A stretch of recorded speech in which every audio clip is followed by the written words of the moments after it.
En esta exposición de la serie de exposiciones de análisis crítico de la política y de lo político, vamos a hacer una evaluación teórica,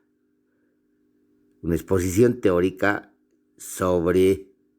la política y lo político, tomando en cuenta la serie de exposiciones que hemos hecho.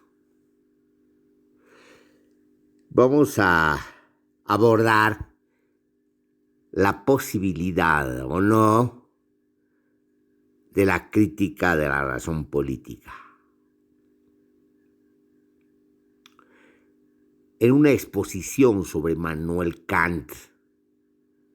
donde expusimos las tres críticas del filósofo,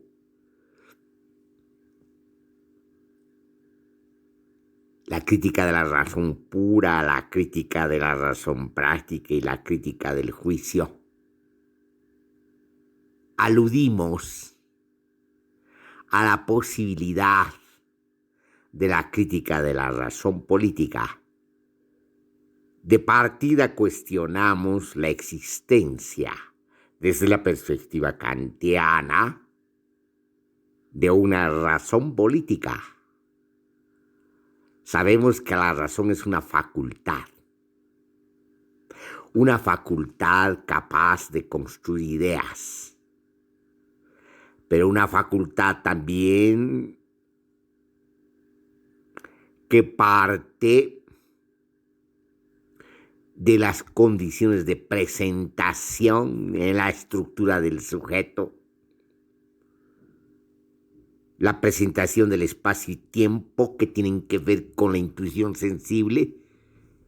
y la presentación de las categorías universales, la predisposición subjetiva a construir conceptos a partir del entendimiento,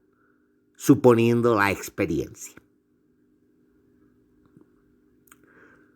Entonces, no hay pues una razón política. Hay facultades del sujeto.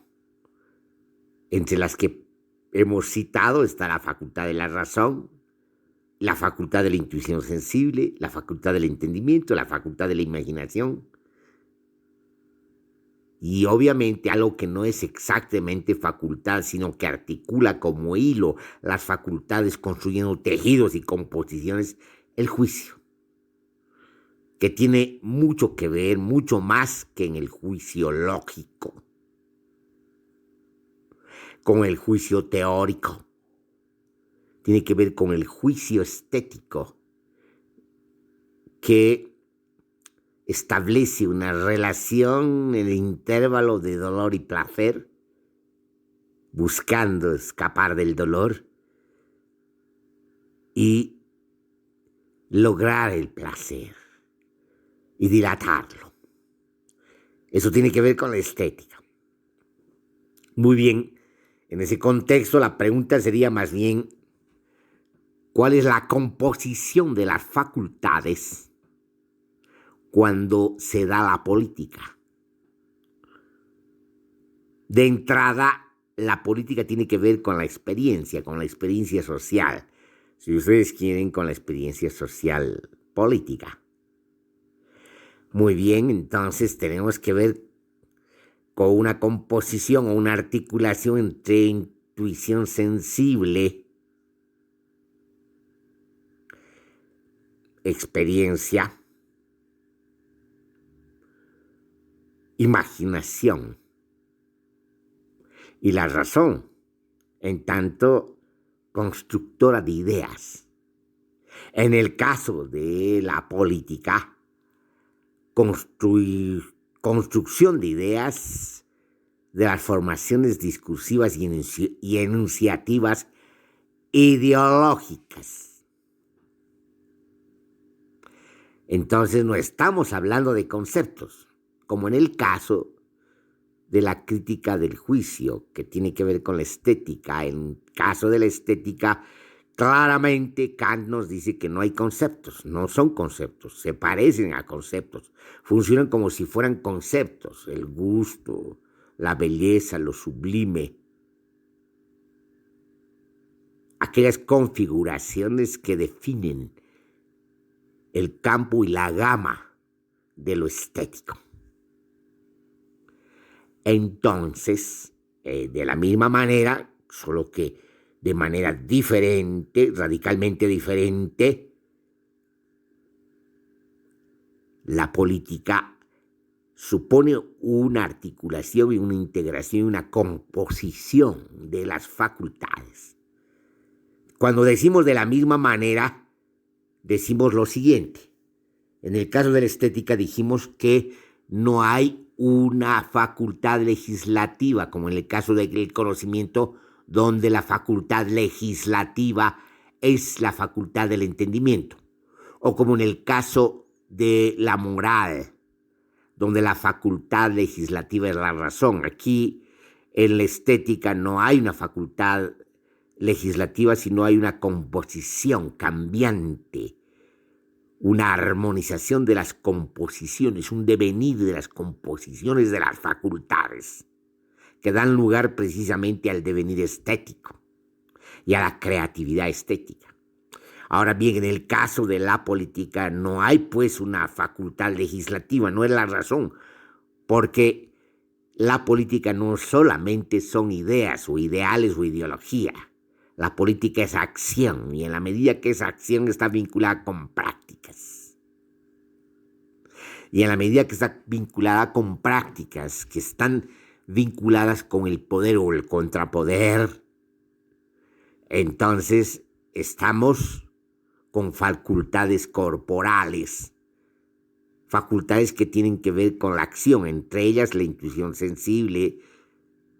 el entendimiento, en la medida que a partir de la experiencia construye cuasi conceptos que son en realidad ideologemas, que son configuraciones provisorias en el decurso de la formación discursiva y enunciativa ideológica y en el decurso de las acciones mismas,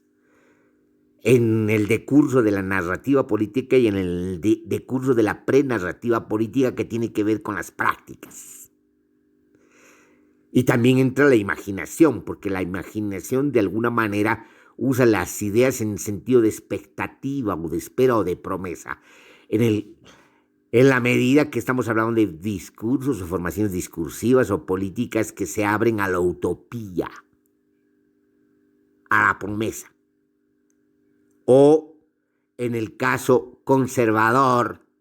estaríamos hablando más bien de anclajes, de anclas que detienen el barco en el puerto, es decir, que se mueven una especie de inercia, de recurrencia repetitiva de cuasi conceptos que tienen que ver con el orden, con el campo configurante o la ideología conservadora del orden. Entonces, podemos decir que la política, el sentido de la política va a depender pues del locus de la política. Si se lo dice desde las resistencias sociales y la movilización social, o se lo dice desde el Estado, la forma gubernamentalidad, es decir, desde el poder. En el caso segundo, si se lo hace desde el poder, desde el Estado, desde el gobierno, entonces estamos ante un locus que va a reproducir una ideología conservadora del orden, donde la institucionalidad y el Estado aparecen como fin realizado, como fin de la historia. Y si en cambio el locus viene desde la resistencia, las movilizaciones, la interpelación, el contrapoder, entonces nos abrimos hacia un manejo de las ideas que tienen que ver con ideologías o que tienen que ver con la idea de la utopía. Y en ese sentido se abren a la expectativa, a la esperanza y a la promesa. Muy bien, ahora sabemos que las ideas no se cumplen porque no se mueven en los espesores de los planos de intensidad de la experiencia, donde pueden realizarse las ideas desde la experiencia, pero las ideas no pueden realizarse en la experiencia porque son ideas, son universales,